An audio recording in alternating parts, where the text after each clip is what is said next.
Life has changed over the last 60 years, and the birth control pill has a lot to do with the change. Also, it has a lot to do with the change in times, and the cost of living, and how people view society today. In this video, I will tell you about the things that I have learned about the birth control pill and its history, and the changes that have come about because of it.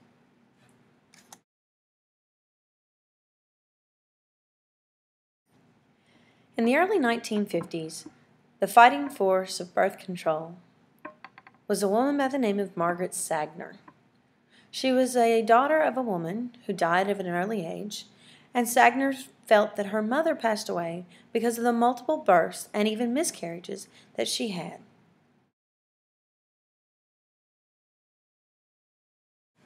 In 1951, there was an important meeting between Margaret Sanger, Catherine McCormick, and George Pincus.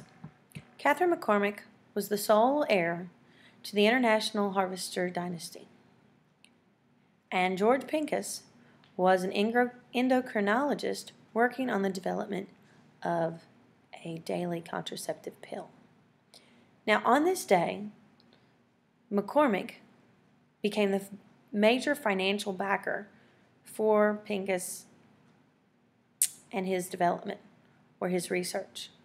Now, the research could not be done in the United States, so he had to go and find a place that would allow him to do field test studies on a daily contraceptive pill.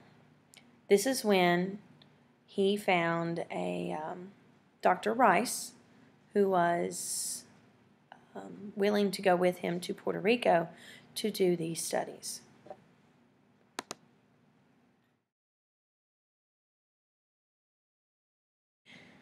In June of 1960, the FDA approves the release of the birth control pill, but not as a contraceptive, as a relief for menstrual discomfort.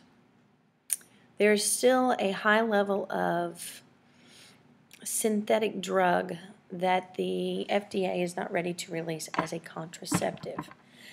That, and the company is very apprehensive about releasing the drug as a contraceptive because of the backlash that might come from the Catholic Church, because the Catholics do not believe in controlling births and letting it be in God's hands and letting nature take its course.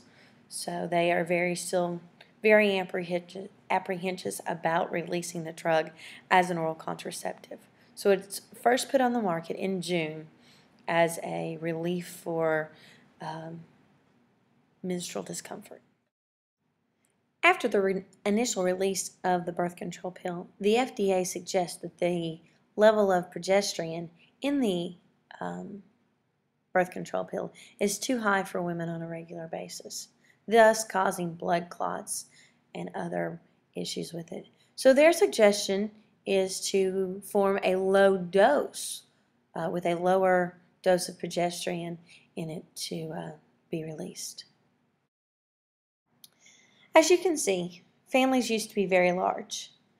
Some families continue to be large today due to multiple births or even twins. But some families are choosing to have smaller families, like you can see here. These are my children.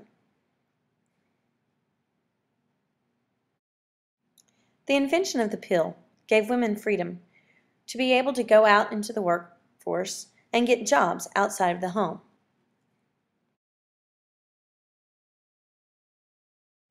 We are no longer expected to stay home and be pregnant, but we can also help provide for the family.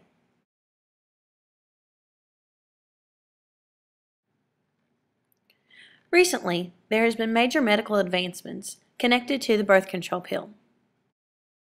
There has been some reference to breast cancer and the birth control pill. So as you can see, the birth control pill has come a long way from the 1950s. What was once controversial has now become possibly a life-saving drug. So I want to say thank you for all those in the past who have contributed to the birth control pill, and those in my family who have allowed me to continue on with my journey in education, which would not have been possible without the birth control pill. Thank you.